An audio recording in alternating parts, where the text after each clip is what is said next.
Bienvenidos a este video sobre protección de propiedad intelectual. Mi nombre es Jorleni Campos, soy gestora de innovación de la Unidad de Gestión y Transferencia del Conocimiento para la Innovación ProInnova UCR. Este producto llega a ustedes gracias a la iniciativa de la Universidad Estatal a Distancia, UNED, y la Universidad de Costa Rica como centros de apoyo a la tecnología e innovación del Registro Nacional. El día de hoy tendré la oportunidad de compartir con ustedes el programa que se llama AVC, que significa Aprende, Valora y Cuida las creaciones de tu mente. Quiero comentarles que he trabajado en propiedad intelectual alrededor de más de 6 años y he tenido la oportunidad de conocer lo útil que es esta herramienta. El día de hoy tenemos 3 objetivos que queremos compartir con ustedes. El primero es que conozcan qué es la propiedad intelectual, que también sepan que hay distintas formas de poder protegerla y sobre todo que puedan apreciar cuál es la importancia de saber sobre este tema. Para iniciar, vale destacar qué es la propiedad intelectual. Sabemos a menudo que es un término que se usa mucho en tratados de comercio, que se usa mucho en las noticias, pero hoy vamos a verlo de una forma muy práctica. En realidad, la propiedad intelectual, como toda propiedad que tiene una persona, es algo que le pertenece. En este caso, sería lo que nos pertenece sobre lo que idea nuestra mente y todo aquello que se genera desde nuestra capacidad creativa como seres humanos. Para la Organización Mundial de Propiedad Intelectual se entiende como propiedad intelectual todas aquellas creaciones de la mente o del intelecto humano que pueden ser salvaguardadas, registradas y protegidas a través de legislaciones. Vamos a verlo con un ejemplo para que les quede más claro. Así como podemos ser dueños de un automóvil, una casa o alguna propiedad, igualmente podemos ser dueños de algo que creamos con nuestra mente. Aquí, como sujetos, ¿verdad? En la propiedad intelectual es importante tener 2 elementos. La mente creadora, que es aquella propietaria de lo que generó, de la idea, de una solución creativa para alguna problemática de la sociedad, y por otra parte un activo intangible, que es aquello que vamos a llamar la obra o la invención que está sujeta a la protección de propiedad intelectual. Entonces, en esta filmina ustedes pueden ver que hay una persona que es dueña de un carro. De igual manera, tendríamos a una persona que es dueña de un activo que no es notorio visualmente, pero que ha nacido en nuestra mente. ¿Qué condiciones deben cumplir estas formas de propiedad intelectual? Uno es que debe ser novedosa u original, es decir, que tiene un esfuerzo creativo, que la persona que la idea no ha copiado algo de otro, sino que ha generado esfuerzo mental para poder crearla. En primera instancia, sería esa característica. La segunda característica es que debemos dejarlo plasmado a través de algún material o soporte. ¿Qué quiere decir esto? Lo vamos a ver con un ejemplo. Cuando Walt Disney creó sus personajes, él no solo tenía concebidos estos personajes en su mente, sino que también trató de constatarlos a través de caricatura.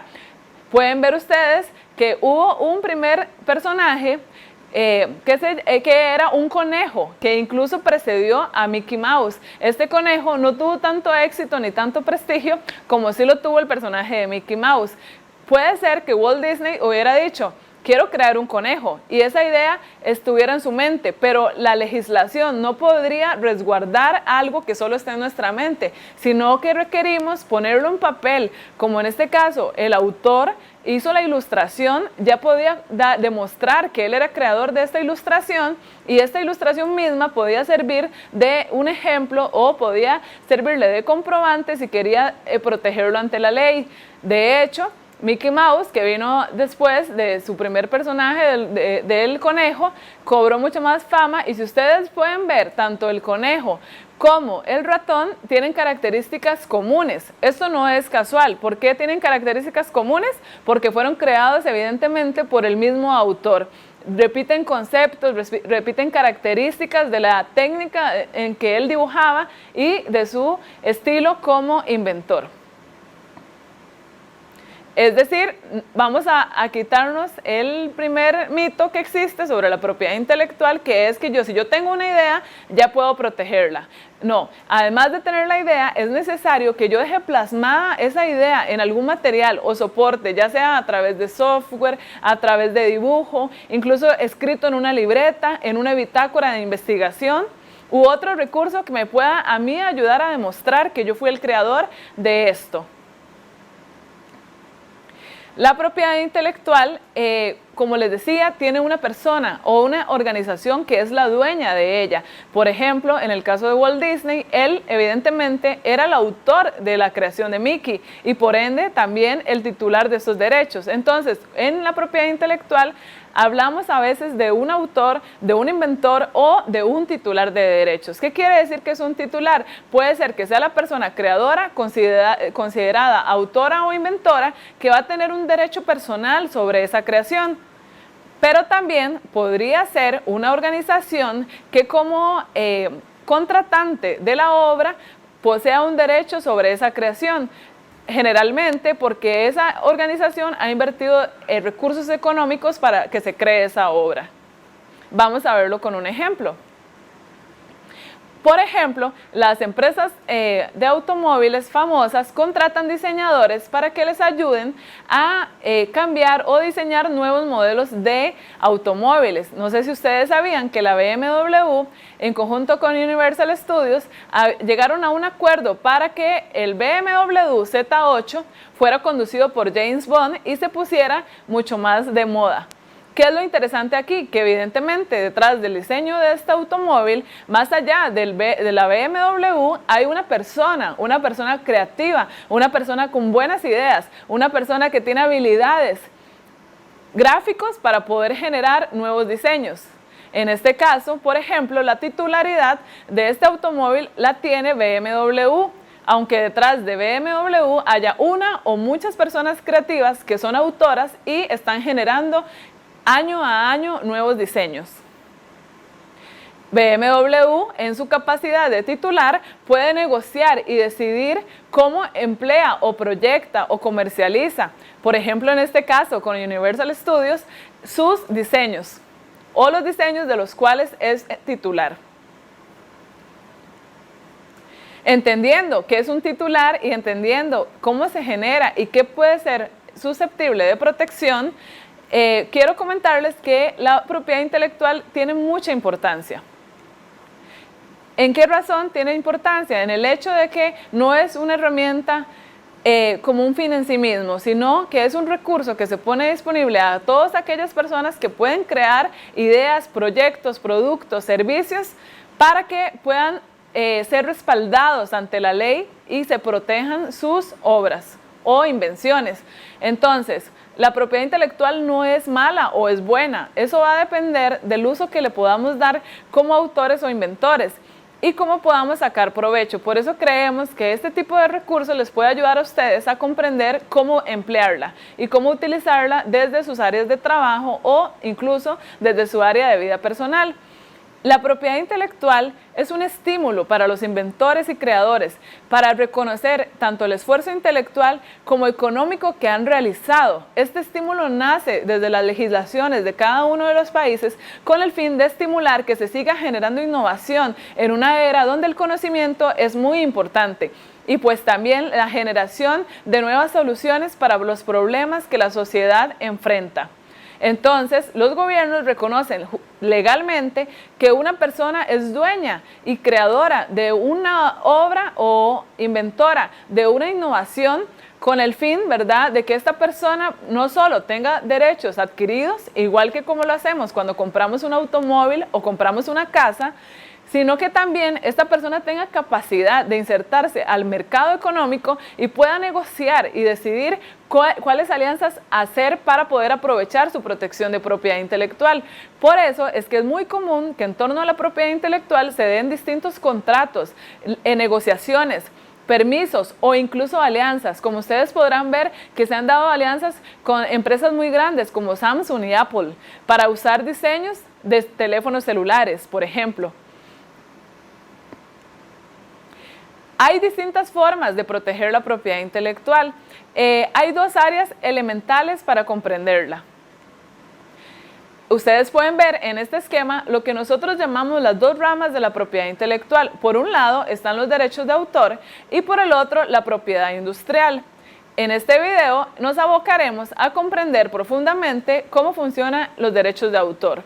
Los derechos de autor están ligados a lo que denominamos obras artísticas, científicas, y la propiedad industrial está ligado más al campo de las invenciones, donde vamos a tener distintas formas de protección de propiedad intelectual que son muy famosas, como lo son las marcas, las patentes, los diseños industriales y modelos de utilidad. Los derechos de autor son la primera rama de la propiedad intelectual. Es una rama muy famosa, muy reconocida, y es aquella que hace hincapié a la protección de obras artísticas, científicas, y en este caso les tenemos dos ejemplos. El ejemplo de la escultura del autor Jiménez de Heredia, que es una obra relacionada con el Papa Juan Pablo II y está ubicada en la Catedral de San José, en la Iglesia Católica. Y tenemos un ejemplo de las cartas de amor. Ustedes dirán, ¿por qué las cartas de amor? Porque aunque ustedes no lo crean, la persona que escribe una carta de amor es la persona que tiene derecho a decidir cómo quiere que se use esta carta de amor. Entonces, aunque hayamos recibido una carta de amor de una persona, no podemos hacer cualquier cosa con esta carta. No podemos fotocopiarla, no podemos subirla a internet, no podemos divulgarla o enseñarla a otros si no contamos con el permiso del autor. Estas dos obras, por un lado una obra artística, que es una escultura, y por otro lado una obra literaria que tiene que ver con un escrito, son dos de las formas más fuertes de representar el derecho de autor. ¿Qué es una obra?, se preguntarán ustedes. Son todas aquellas producciones entendidas en el campo literario, artístico o científico, tales como folletos, cartas, obras cinematográficas, esculturas, como el ejemplo que ya vimos, los libros, que son muy populares y que a todos nos gusta leer, también los grabados que realizan los artistas, las ilustraciones e incluso los mapas que diseñan los arquitectos están sujetos a la protección del derecho de autor, entre otras obras. La música es otro ejemplo muy bueno de esta industria y que ustedes saben que ha sufrido mucho con respecto a la piratería. Aquí hay un ejemplo de una película, Coco, donde nosotros podemos ver un gran ejemplo de cómo el derecho de autor no es individual. ¿Qué quiere decir esto? Por ejemplo, para generar una obra cinematográfica debemos concentrar a músicos, a escritores, a ilustradores, a diseñadores gráficos que modifican la ilustración, y a un conjunto de artistas que trabaja para poder tener una obra. Recordando un poquito, ¿cuáles eran las características para poder proteger una obra? Recordemos que uno es que evidentemente haya una prueba de que ésta existe. Evidentemente, al ver una obra como Coco, podemos tener en un CD o en un producto audiovisual la muestra de la obra que ha sido creada. Ahí podemos ver que hay una historia, que hay personajes, que hay un contexto donde se desarrolla esa obra, y todo eso ha sido un esfuerzo que se ha dado, ¿verdad?, desde creadores de Disney. ¿Qué quiere decir esto? Disney, con esta obra, por supuesto, puede lucrar, puede ponerla a disposición de público, puede ser transmitida a través de los cines, las personas la pueden conocer, puede ser divulgada en internet, pero siempre hay que dar reconocimiento a que Disney es el propietario de esta obra. Además, ustedes podrán notar cuando van al cine que cuando uno ve la película, en ella aparecen un montón de nombres de personas. ¿Esto por qué sucede? Porque en el derecho de autor es muy importante siempre hacer mención a cuál fue la persona que lo creó. Además, saber qué fue lo que esa persona hizo. Si ustedes están en la universidad y están haciendo un trabajo con varios compañeros, donde cada uno se divide una parte del trabajo, es importante que cada persona sea mencionada en la portada del trabajo. ¿Qué características tiene el derecho de autor? El derecho de autor nace desde el momento en que nosotros hacemos la obra. Por eso es que no es obligatorio ir a una oficina de registro nacional para poder constatar que esta obra existe o para que nos digan, sí, le vamos a dar el derecho de autor. Con solo que yo tome el texto que creé o la obra, tal como hacen los pintores, donde ponen su firma en la esquina de un cuadro, con solo eso ya el goce automático del derecho de autor empieza a correr. ¿Qué quiere decir esto? Que si yo tengo una pintura donde en la esquina puse mi nombre, no puede llegar otra persona y tomar una fotografía de esta pintura sin mi permiso y divulgarla. O no puede llegar y tomar solo un fragmento de la pintura que le gustó y cortar la imagen de la pintura. Por eso es muy importante saber que cuando el derecho de autor está constatado, la persona tiene derecho a ser mencionada, pero también la persona tiene derecho a que sea respetada la obra tal como la concibió. No podemos llegar en un mural que está en un lugar y echarle pintura encima, porque estaríamos afectando moralmente el derecho de ese autor. Esa persona tiene un derecho personal, irrenunciable, perpetuo sobre esa obra. Por eso es que hay muchos artistas que, aunque ya están muertos, aún cuando su obra aparece, se sigue mencionando que ellos fueron los que la crearon. Entonces debemos aprender a respetar el derecho de autor y entender que cuando nosotros tomamos una fotografía y usamos solo la mitad de la fotografía o usamos una obra y no la respetamos por completo, estamos mutilando un derecho que el autor tiene. El derecho de autor tiene un tiempo de protección relacionado con los dos tipos de derecho que tiene. Por un lado, el derecho moral, que es el que les mencionaba, de ser mencionados como creadores de una obra.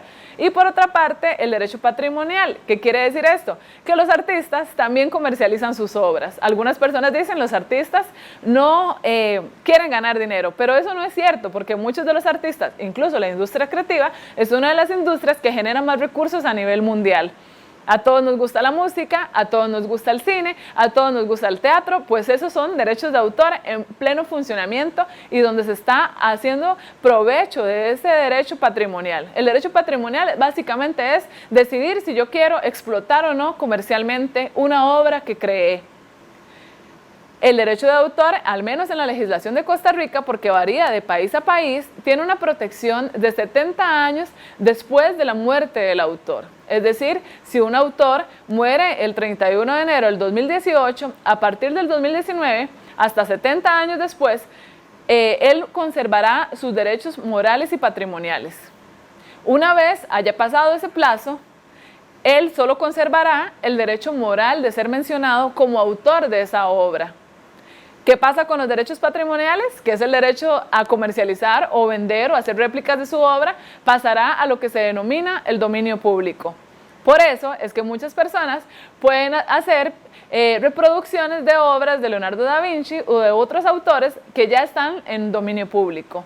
Es decir, ojo, ojo, no nos confundamos, ¿verdad? Podemos hacer provecho o sacar provecho del derecho patrimonial, que es el derecho de explotación comercial, pero el derecho moral es irrenunciable. Nunca podremos quitar el nombre de un autor de esa obra, ni podremos anularlo o ignorarlo. Por eso es que es muy importante que comprendamos las dos partes del derecho de autor. En el siguiente video estaremos compartiendo con ustedes, profundizando sobre lo que es la propiedad industrial, que es la segunda rama de la protección de propiedad intelectual. ¿Qué veremos dentro de esto? No nos dejen de acompañar porque estaremos viendo toda aquella protección que está ligada a lo que conocemos como invenciones, donde hay un uso masivo, ¿verdad?, de la industria y donde se considera que estas formas planteadas pueden generar un valor agregado a productos, servicios. ¿Cómo, de qué estamos hablando? Signos distintivos. Ustedes conocerán el signo distintivo de la marca de McDonald's, que es una marca famosa, que es una marca prestigiosa y reconocida a nivel mundial.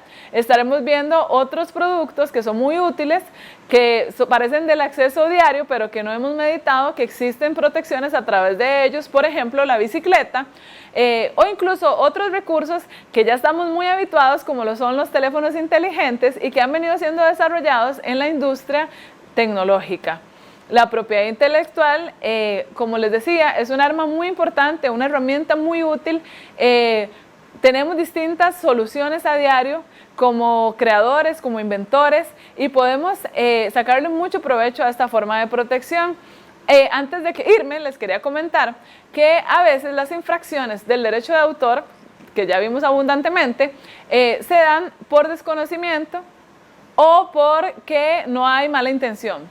Por ejemplo, años atrás, la Municipalidad de San José contactó a una autora para que hiciera unas esculturas de colores que se ubicaron dentro de toda la sabana. Esta autora, Leda Astorga, era muy famosa por sus esculturas de colores y a la municipalidad le pareció agradable ponerlas alrededor de un parque tan concurrido como la sabana.